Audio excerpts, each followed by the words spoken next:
मान्यवर डी.के. खापर्डे साहब, मानवर काशीराम साहब और दीना भानाजी साहब, ये 3 लोगों के ध्यान में आई। दीना भानाजी राजस्थान के थे, काशीराम साहब पंजाब के थे और डी.के. खापर्डे साहब महाराष्ट्र के थे, और तीनों भी अलग अलग प्रांत के थे और एक जाति के नहीं थे, अलग अलग जाति के थे। और इन्होंने 1973 में SC ST OBC and minority को जोड़ने का अभियान शुरू किया और 1978 में बामसेप का निर्माण किया। बामसेप ये शॉर्ट फॉर्म है BAMCEF। इसका लॉन्ग फॉर्म होता है V for backward SC ST OBC, A for and, M for minority, C for community, E for employee, F for federation. The all India backward and minorities communities employees federation, यह है बामसेप। अब BAMCEF employees federation है, लेकिन employee लोगों के लिए काम नहीं करते हैं, लेकिन लाखों एम्प्लॉई बामसेप के साथ जुड़े हुए हैं। देखिए 2 बात बताई, एक एम्प्लॉय फेडरेशन है लेकिन एम्प्लॉय लोगों के लिए काम नहीं करता। दूसरी बात बताई, फिर भी लाखों लोग जुड़े हुए। जब आपका फायदा ही नहीं है तो आप क्यों जुड़ेंगे इधर? जब आपका फायदा ही नहीं तो आप क्यों जुड़ेंगे? जब कर्मचारियों का फायदा नहीं है फिर भी लाखों कर्मचारी बामसेप को चला रहे हैं, चला ही नहीं रहे, अपने कमाई का 5वां हिस्सा दे रहे हैं, अपने कमाई का 5वां हिस्सा दे रहे हैं संगठन चलाने के लिए। उसका कारण यह है कि 26 जनवरी 1950 के पहले हमारे समाज में नेता, कर्मचारी, विद्यार्थी नहीं था, क्योंकि मनुस्मृति धर्म ग्रंथ के आधार पर देश चल रहा था। हमें शिक्षा का अधिकार नहीं था, संपत्ति रखने का अधिकार नहीं था, शस्त्र रखने का अधिकार नहीं था। हमारे महापुरुषों ने जो आंदोलन चलाया, राष्ट्रपिता ज्योतिराव फुले, छत्रपति शाहू महाराज, क्रांतिवीर बिरसा मुंडा, डॉक्टर बाबा साहब आंबेडकर, फातिमा शेख, इन लोगों ने जो आंदोलन चलाया, इस आंदोलन की बदौलत भारत में संविधान का निर्माण हुआ। और जिस समाज को अधिकार नहीं था 1950 के पहले, अगर मैं कहूं यहां पे कि 1950 के पहले यहां पर बैठे हुए किस व्यक्ति के पिताजी आईएएस थे, आईपीएस थे, डॉक्टर थे, वकील थे, इंजीनियर थे? जवाब देंगे आप? नहीं थे, क्योंकि पढ़ने लिखने का अधिकार नहीं था। तो महापुरुषों के आंदोलन की बदौलत संविधान का निर्माण हुआ और संविधान में अधिकार मिला। Reservation in education, reservation in service, reservation in promotion, reservation in politics. इस वजह से नेता निर्माण हुआ, इस वजह से कर्मचारी निर्माण हुआ, इस वजह से बुद्धिजीवी वर्ग निर्माण हुआ। ये महापुरुषों के आंदोलन की बदौलत जो संविधान का निर्माण हुआ, उस वजह से निर्माण हुआ। तो जो क्रीम क्लास हमारे समाज में निर्माण हुआ, उनके परिवार की तो व्यवस्था हो गई, परिवार की तो व्यवस्था हो गई ना। अगर कोई टीचर बना, चपरासी बना, प्रोफेसर बना, अधिकारी बना, उनके परिवार की व्यवस्था हो गई, 2 वक्त खाने की व्यवस्था हो गई। पहले नहीं थी, गांव के बाहर था, अछूत था। संविधान ने मान सम्मान स्वाभिमान दिया, अब उनकी व्यवस्था हो गई। और ये जो अधिकार मिले, ये अधिकार किसी व्यक्ति के नाम पर संविधान में लिखे हुए नहीं है। ये जो अधिकार है, ये अधिकार संविधान में किसी व्यक्ति के नाम पर लिखे हुए नहीं है। कोई अगर बताएगा, बहुत सारे लोग बोलते हैं मैंने रात दिन अभ्यास किया, मेहनत किया, मैं डॉक्टर, वकील, इंजीनियर बना, रिजर्वेशन के बदौलत थोड़ी ना बना, ऐसा वो कहते हैं। अच्छा, तो मेरिट में आए, इतना बुद्धिमान बना तो शिक्षा की वजह से बना ना है? अगर शिक्षा ही नहीं मिलती तो? पढ़ने लिखने का अधिकार बाप दादा को नहीं था। आज मैं पीजी का स्टूडेंट हूं, 1 मिनट के लिए सोचता हूं अगर मेरा दादा ग्रेजुएट होता तो, और उसका बाप अगर 12वीं पढ़ा लिखा होता तो मैं यहां पर होता कि भाषण देने के लिए? तो जनरेशन में कितना बदलाव होता। तो ये संविधान की बदौलत हमको अधिकार मिले। किसी व्यक्ति के नाम पर संविधान में अधिकार लिखे हुए नहीं है, अधिकार लिखे हुए है सोसाइटी के नाम पर। आर्टिकल 340 ओबीसी के लिए, आर्टिकल 341 शेड्यूल कास्ट के लिए, आर्टिकल 342 आदिवासियों के लिए, और इनसे जिन्होंने धर्म परिवर्तन किया, कॉन्स्टिट्यूशन में आर्टिकल 25 से लेकर 29 तक जो सिख, ईसाई, बुद्धिस्ट, मुसलमान हैं, उनको सिक्योरिटी, प्रोटेक्शन, रिप्रेजेंटेशन का अधिकार दिया।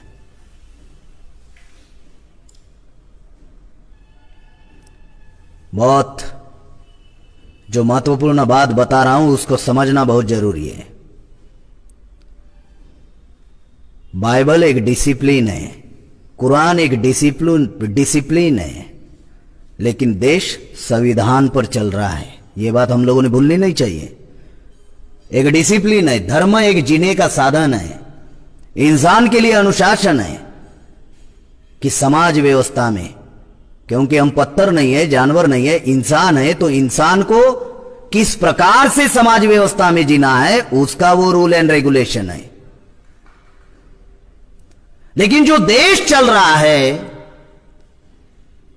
वो देश तो कॉन्स्टिट्यूशन के आधार पर चल रहा है ना, इसको हम लोगों ने भूलना नहीं चाहिए।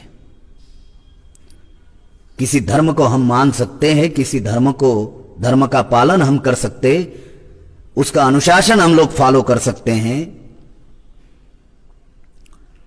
साथियों, जो बात आपको बताने का मैं प्रयास कर रहा हूं कि यह कर्मचारियों का संगठन है, लेकिन कर्मचारियों के लिए यह काम नहीं करता। लेकिन लाखों कर्मचारी जुड़े हुए हैं। वो इसलिए जुड़े हुए हैं क्योंकि बामसेप उन कर्मचारियों में रियलाइजेशन, एहसास निर्माण करता है कि ये जो शिक्षा मिली, ये जो नौकरी मिली, बुद्धिमान हो इस वजह से नहीं मिली, समाज के नाम पर मिली। जब नौकरी पर लगे तो सर्टिफिकेट जोड़े ना, सोसाइटी के सर्टिफिकेट जोड़े ना। अगर बुद्धिमान हो, मेरिट में आए हो तो सर्टिफिकेट क्यों जोड़ते हो? ऐसे ही लग जाओ, जोड़ना पड़ता है। तो ये सोसाइटी के नाम पर अधिकार मिले।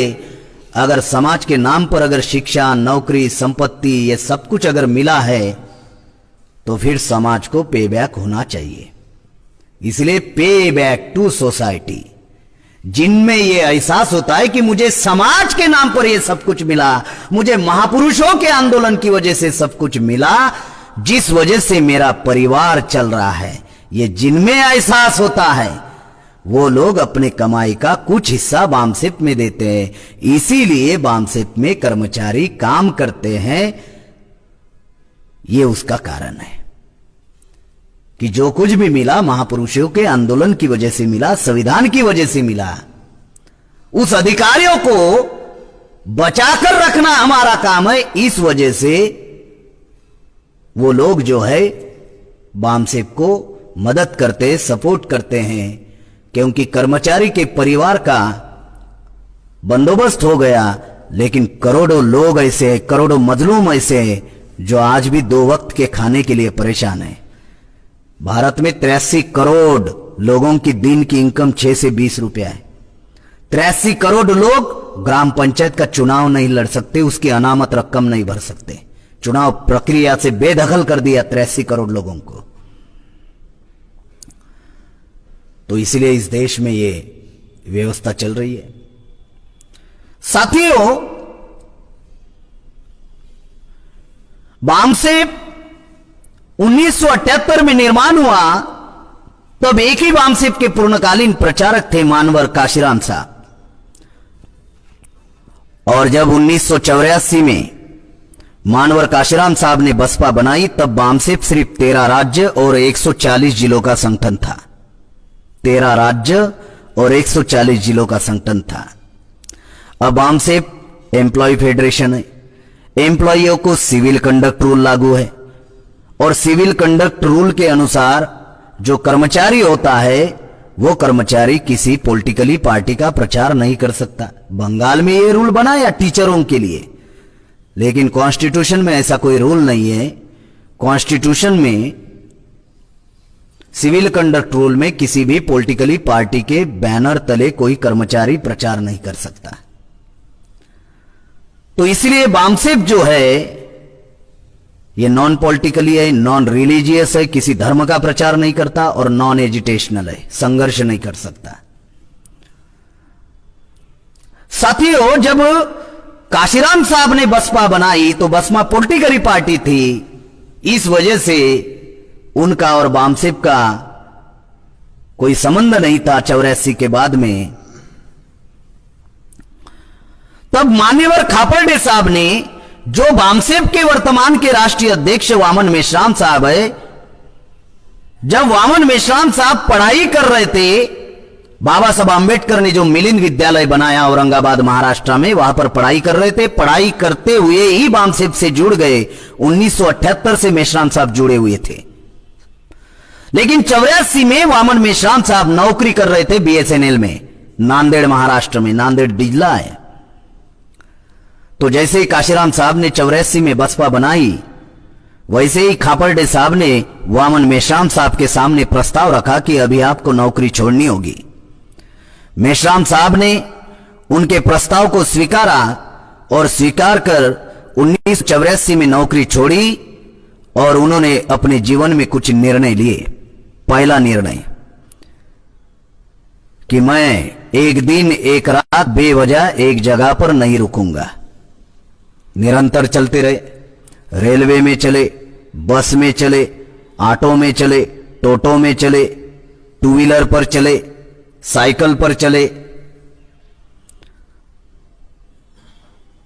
जो सार्वजनिक शौचालय वहां पर नहाना धोना किया, धर्मशालाओं में जिंदगी बिताई, रेलवे स्टेशन पर सोए।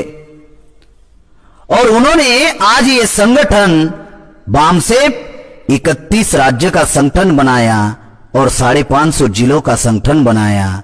आज करीबन 5000 तहसील में हमारे यूनिट्स है बामसेप के, और भारत में 55,000 ब्लॉक है। 55 से लेकर 60,000 ब्लॉक है। आज 22,000 ब्लॉक में आज बामसेप कार्यरत है, और भारत में 7,20,000 गांव है, उनमें से 2.5 लाख गांव में हमारे यूनिट है। उन्होंने जिंदगी में निर्णय लिया, कोई भी व्यक्ति जिंदगी में ऐसे ही सफल नहीं होता। वही व्यक्ति जिंदगी में सफल होता है जो किसी भी काम को अपनी जिंदगी का मकसद बनाता है। कोई व्यक्ति सफल नहीं होता ऐरा गैरा नत्तू कह रहा है। मकसद निर्धारित करना पड़ता है, ऑब्जेक्टिव गोल निर्धारित करना पड़ता है कि हमें बनना क्या है। दूसरा, उन्होंने निर्णय लिया कि हमारी समाज की जो समस्या है वो देशव्यापी समस्या है। बेरोजगारी बंगाल की समस्या नहीं, पूरे देश की है। भूखमरी बंगाल में है और बाकी के राज्य में नहीं है, ऐसा नहीं है। आरक्षण खत्म हो रहा है, सभी भारत में हो रहा है। नौकरी समाप्त हो रही है, भारत में हो रहा है। किसान परेशान है, पूरे भारत में। छात्र नौजवान परेशान है, पूरे भारत में।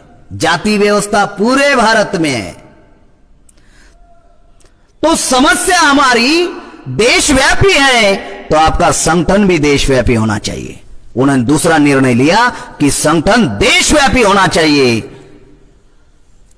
आज 31 राज्य का संगठन बनाया, भारत में 36 राज्य है।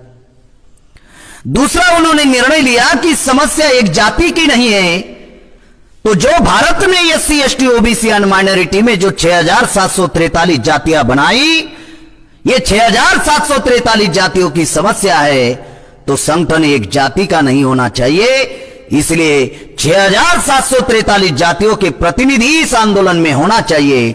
अगर 6,743 जातियों के प्रतिनिधि अगर हम लोग तैयार करते हैं, तो उनमें नेतृत्व तैयार हो सकता है। वो लोग अपने जाति का, अपने समाज का नेतृत्व कर सकते हैं, समाज को सही दिशा दे सकते हैं, अगर उनको तैयार कर दिया जाए। तो इसलिए यह संगठन एक जाति का संगठन नहीं है।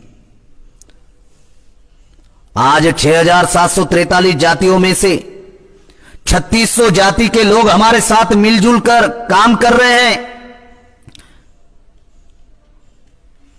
साथियों, अगर इस बामसेप को कोई एक जाति का भी संगठन बनाने का प्रयास करेगा तो भी बनने नहीं देंगे। कोई करेगा प्रयास तो भी बनने नहीं देंगे। तीसरा, मेश्राम साहब ने निर्णय लिया,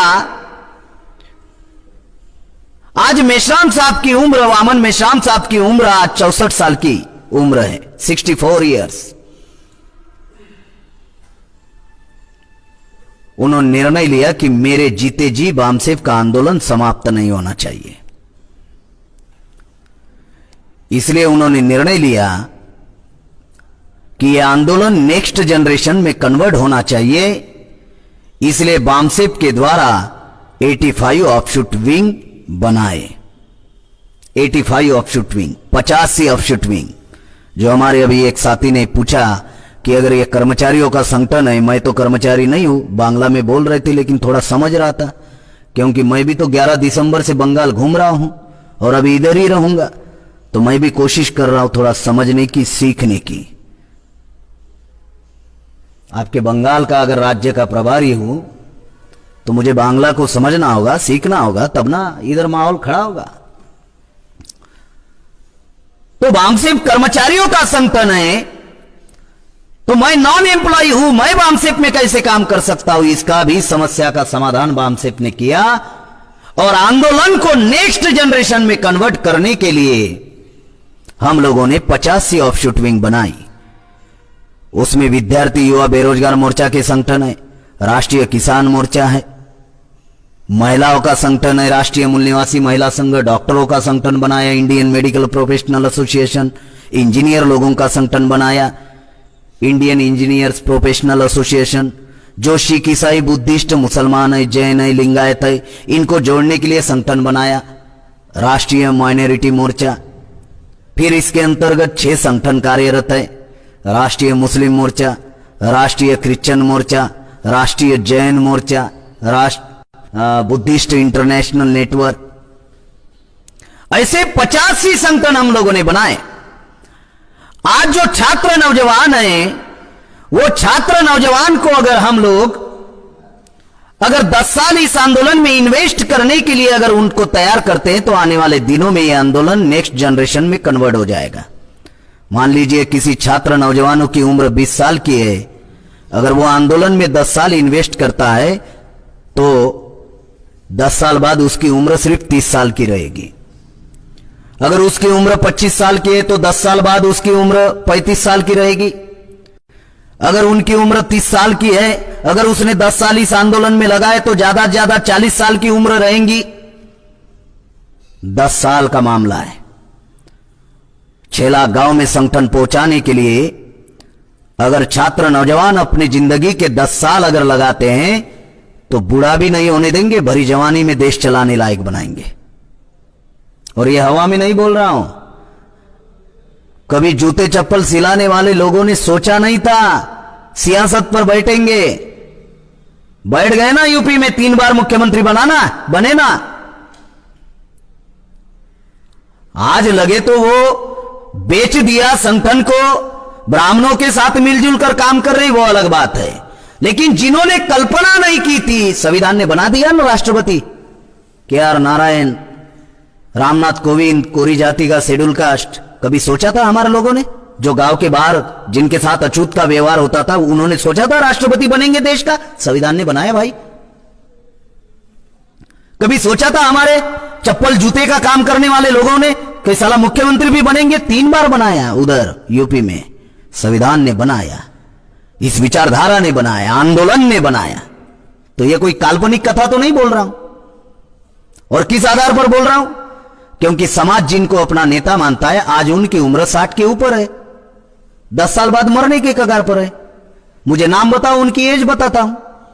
मायावती, मुलायम सिंह 60 के ऊपर है, नीतीश कुमार और जीताराम मांझी, लालू प्रसाद यादव 60 के ऊपर है, रामविलास जी तो चले गए। उधर शिबू सोरेन झारखंड लगा हुआ है, शिबू सोरेन, अर्जुन मुंडा 60 के ऊपर है। ओडिशा में जाओ, नवीन नाथ पटनायक कायस्थ है, वो भी 60 के ऊपर है। उधर जाओ गुजरात में छोटू भाई वसावा, वो भी 60 के ऊपर है। महाराष्ट्र में जाओ, शरद पवार 60 के ऊपर है, रामदास अठवले, प्रकाश आंबेडकर 60 के ऊपर है। जिनको समाज अपना नेता मानता है, आज उनकी उम्र 60 के ऊपर है और ये लोग 10 साल में मरने वाले हैं। तो जब 10 साल बाद अगर ये लोग चले जाएंगे उधर, तो समाज में तो खाई निर्माण होगी ना। तो इसको पूरा कौन करेगा? ये हम ही लोगों को पूरा करना होगा। इसलिए हम लोगों ने छात्र नौजवानों के संगठन बनाए। बामसेफ कर्मचारियों का संगठन है, ये प्लान बनाने वाला ऑर्गेनाइजेशन है, एग्जीक्यूट करने वाले ऑर्गेनाइजेशन 85 है। इस देश में आंदोलन चलाने वाला ऑर्गेनाइजेशन